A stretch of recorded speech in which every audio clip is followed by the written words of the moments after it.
주목세 오신 여러분들을 환영하고 축복합니다. 하나님께서 오늘도 새로운 날을 허락하셨는데 새로운 날에 걸맞는 새로운 은혜로 오늘 하루 우리 인생을 지킬 줄 믿습니다.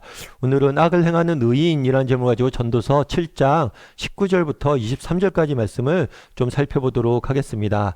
우리 19절부터 20절까지 말씀을 같이 한번 읽어볼까요? 지혜가 지혜자를 성읍 가운데에 있는 10명의 권력자들보다 더 능력이 있게 하느니라. 선을 행하고 전혀 죄를 범하지 아니하는 의인은 세상에 없기 때문이로다. 먼저 오늘을 본문은 지혜의 소중함에 대해서 강조하고 있어요. 지혜가 지혜자를 성읍 가운데 있는 10명의 권력자들보다 더 능력 있게 한다. 이 권력자라는 표현은 뭐냐면 성을 지키는 군사 안보 책임자를 의미해요. 그래서 10명의 권력자라는 건 뭐냐면 엄청난 군사력이에요. 그러니까 대단한 군사력보다 강력한 수비대보다 누가 더 필요하다는 거예요? 지혜자가 더 좋다는 거예요. 그러니까 육신의 힘이 아무리 강해도 정말 지혜로운 사람만큼 자신의 인생을 잘 보호하고 지킬 수 있는 것이 없다는 거죠. 그만큼 지혜를 강조한 거예요. 예전에 엘빈 토플러라는 분이 계세요. 이분은 미래학자인데 이 사람이 권력이동이라는 책을 썼어요. 그러면서 앞으로 사회가 어떻게 변화될지에 대해서 이야기를 쭉 썼는데 그 안에 어떤 예화를 드냐면 서부 영화의 예화를 들어요. 서부 영화에 보면 요즘 서부 영화가 이제 많지 않지만 예전에 서부 영화가 되게 많았어요. 근데 서부 영화에 보면 중요한 등장인물이 3명 있다는 거예요. 첫 번째는 주인공이에요. 주인공은 총을 굉장히 잘 쏴요. 두 번째는 악당이에요. 악당은 부자예요. 그래서 그 돈을 가지고 많은 총잡이를 밑에 거느리고 있습니다. 그리고 세 번째는 누구냐면 선교사님이에요. 마을에 학교를 짓고 이렇게 아이들 가르치는 일을 한 거죠. 이 세 가지가 인류가 지향하는 권력의 세 가지를 의미한다는 거예요. 그래서 총잡이는 육체적인 힘이에요. 군사력 같은 거겠죠. 그리고 악당은 부자, 경제적인 부를. 그리고 선교사는 어떤 걸 의미하면 정보, 지식이란 거. 그러면서 우리 사회가 점점 앞으로 이 선교사라고 대변된 이 지혜가 중요해질 것이다. 그러면 서부 영화 마지막 어떻게 되냐면 주인공이 악당을 물리칩니다. 그런데 정작 마을을 지키고 남는 건 누구냐면 선교사예요. 주인공도 떠나요. 그러면서 그것을 착안해서 결국에 우리 사회는 정보가 제일 중요할 것이다 이야기하는 거죠. 그렇죠. 요즘 우리 사회가 정보화 사회가 됐고 지혜가 굉장히 중요하잖아요. 여러분 혹시 예전에 그런 기사가 있었어요? 여러분 배달의 민족 아시죠? 배달 앱. 우리가 배달시키는 배달 앱이 있는데 배달의 민족이라는 앱이 있는데 여러분 아시아나 항공 아시잖아요. 아시아나 항공의 비행기가 100대 가까이 있거든요. 건물도 많고. 그런데 이 배달의 민족이라는 앱이 아시아나 항공보다 가치가 2배가 더 비싸대. 놀라운 일이죠. 조그만 앱 하나가 항공사보다 더 비싼 거. 그만큼 정보가 중요하고 지혜가 중요하다는 거죠. 그런데 우리가 잊지 말아야 될 게 있어요. 정말 지혜가 중요한데 진짜 중요한 지혜는 따로 있다는 거. 오늘 우리가 얼마나 유튜브나 인터넷 이런 데 보면 얼마나 정말 지식이 많습니까? 차고 넘칩니까? 그런데 이 많은 지식 가운데 정말 중요한 우리가 배워야 될 지식이 있다는 거. 그건 뭘까요? 그건 인간에 대한 지식이. 우리가 누구냐라는 거. 우리가 어떤 존재냐는 거. 제가 종종 예를 들잖아요. 예를 들 때 시계 예를 많이 들죠. 여러분 시계를 가지고 못을 박으면 못이 잘 안 박히잖아요. 그러면 시계로 못을 박았을 때 못이 잘 안 박힌다고 이 시계는 나쁜 시계인가요? 아니에요. 왜냐하면 시계의 목적은 못을 박는 게 있지 않고 시간을 보는 데 있잖아요. 좋은 시계는 뭐냐면 시간을 정확히 맞는 게 좋은 시계예요. 다르게 말하면 우리가 어떤 사물의 가치를 판단할 때는 그 사물의 목적을 알아야 돼. 우리가 이 땅을 살아가잖아. 이 땅을 살면서 정말 우리가 많은 지식과 지혜를 쌓아야 돼. 근데 근본적으로 우리가 알아야 될 지식은 뭐냐? 인간이란 어떤 존재인가? 인간은 어떤 목적을 위해서 정말 인간은 무엇을 위해 지음받은 존재인지 알아야 되는 거야. 그래서 우리가 말씀을 배우는 거야. 우리가 누구이며 우리가 왜 살아야 되며 우리가 무엇을 위해 살아야 되는지에 따라 알아야 된다는 거. 여러분 우리가 정말 인생에 있어서 지혜만큼 중요한 게 없습니다. 특별히 어떤 지혜가 중요해요? 인간에 대한 지혜가 중요해요. 인간이 어떤 존재이고 하나님 우리를 왜 지으셨고 무엇을 위해서 지으셨는지 알아야 돼. 오늘 본문도 마찬가지. 그러면서 뭐라고 얘기하냐면 선을 행하고 죄를 범하지 아니하는 의인은 세상에 없기 때문이다 라고 이야기를 해요. 다르게 말하면 인간 지혜가 중요한데 특별히 인간에 대한 지식이 중요한데 오늘 본문에 어떤 문제를 다루냐면 선과 악의 문제를 다루는 거예요. 그러면서 의인이 있어요. 의인이 있는데 이 의인이 뭐예요? 선만 행하지 않는다는 거예요. 악을 행할 때도 있다는 거예요. 의인도 악을 행한다는 거예요. 다르게 말하면 완전한 의인, 완전한 악인이 없다는 거예요.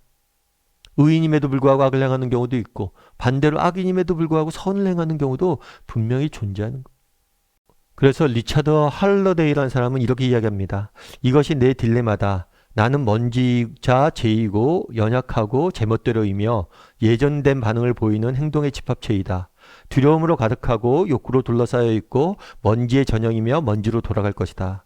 그러나 내 안에 또 다른 것이 있다. 나는 먼지일지 모르나 걱정하는 먼지이며 꿈꾸는 먼지이며 변모와 예비된 영광, 준비된 운명, 언젠가 내 것이 될 유산에 대한 이상한 예감을 갖고 있는 먼지다. 먼지와 영광이라고 하는 이 이상한 이중성을 가진 존재다. 뭐라고 표현하냐면 먼지와 영광. 우리 안에 선이 있어요. 정말 선을 사모하는 마음들이 있어요. 그런데 우리 안에 또 뭐예요? 악을 사모하는 마음이 있다. 죄를 짓고 하는 욕망이 있다는 거예요. 완전한 의인도 아니고 완전한 악인도 아니고 이것이 내 딜레마다라고 표현한 거예요. 참 인간이 어떤 존재인지 굉장히 잘 표현했다고 저는 생각합니다. 먼지와 영광. 인간이 그런 존재라는 거예요. 그럼 어떻게 해야 될까요? 빌립보서 1장 6절에서는 이렇게 이야기합니다. 우리 같이 한번 빌립보서 1장 6절을 같이 한번 읽어볼까요? 너희 안에서 착한 일을 시작하시니가 그리스도 예수의 날까지 이루실 줄을 우리는 확신하노라. 네. 너희 안에서 착한 일을 시작하신 이가 그리스도 예수 안에서 이루실 줄을 우리는 확신하노라. 사실 인간만 보면 우린 소망이 없습니다. 정말 완벽한 의인, 완벽한 악인도 없어요. 우리 자신을 보면 그래요. 그럼 우리가 어디서 소망을 찾을 수 있습니까? 너희 안에서 착한 일을 시작하시는 이.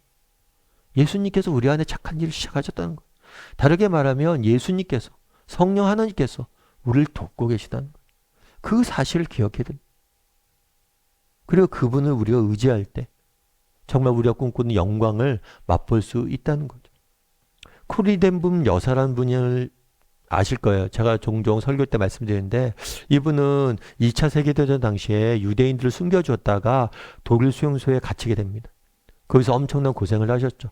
특별히 아버지와 언니가 수용소에 죽게 됐어요. 감사하게도 그나마 코리덴붐 여사 같은 경우에는 은혜로 살아났어요. 그런 다음에 이분이 나와서 무엇을 했냐면 독일인들을 위한 사역을 전개를 해요. 참 너무 멋지신 분이죠.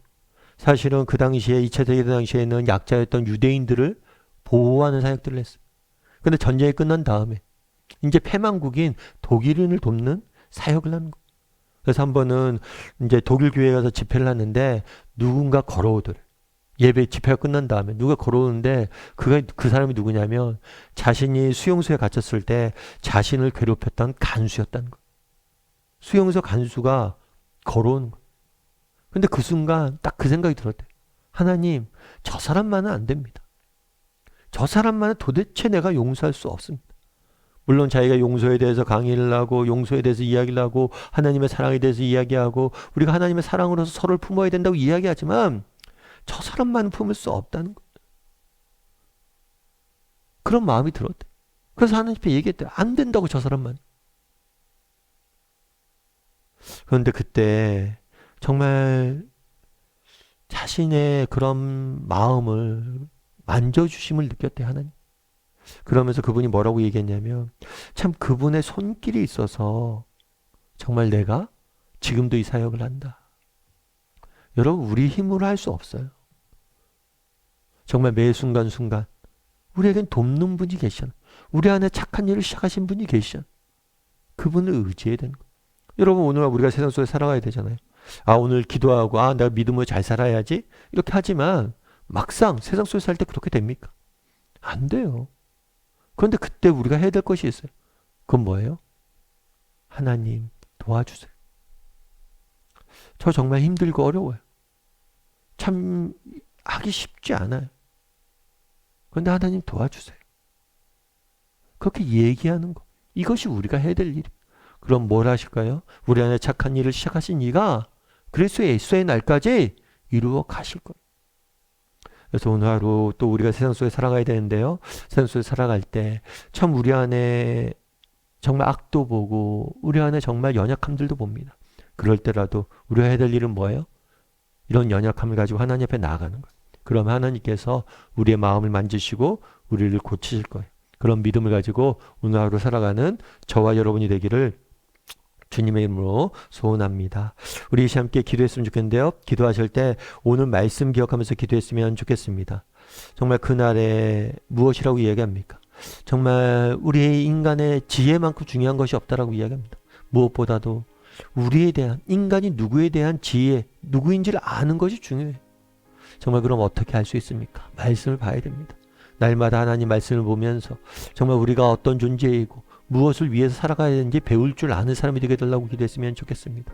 또한 참 우리 안에 악을 보게 됩니다. 내가 예수를 믿는다고 하는데 내 안에도 여전히 죄를 사랑하는 모습들을 보게 되고, 내가 예수를 믿는다고 하는데도 불구하고 여전히 악한 내 모습을 보게 됩니다. 그럼에도 불구하고 우리에게 소망이 있는 이유는 무엇입니까? 우리 안에 착한 일을 시작하신 이가 계시기 때문입니다. 그래서 오늘 하루 정말 예수님을 의지하게 해달라고, 정말 힘들고 어려운 순간마다 그분을 찾고 그분을 의지할 줄 아는 사람이 되게 해달라고 이 시간 한 목소리로 같이 기도하도록 하겠습니다. 같이 기도하시겠습니다.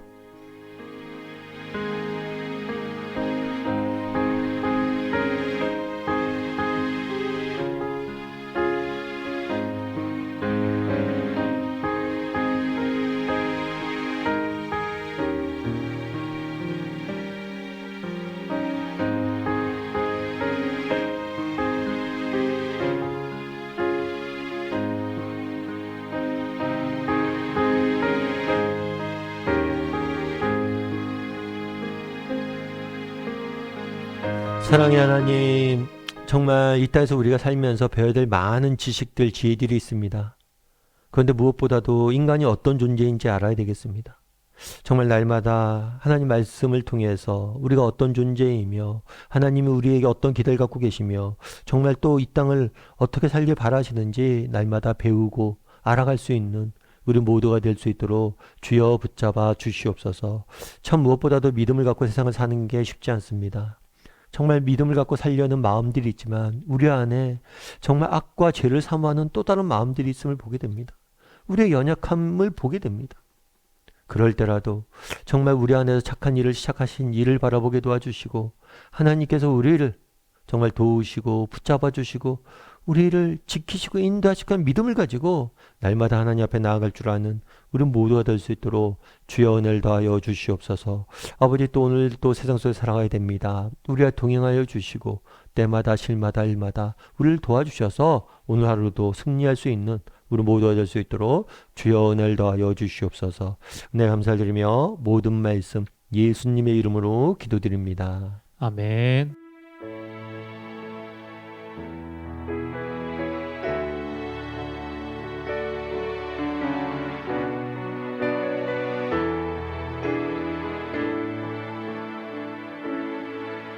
주가 보이신 생명의 길, 나 주님과 함께 사랑함을 드리며 주님 앞에 나아가리. 나의 의로움이 되신 주 그 이름 예수, 나의 길이 되신 이름 예수. 나의 길 오직 그가 하시나니 나를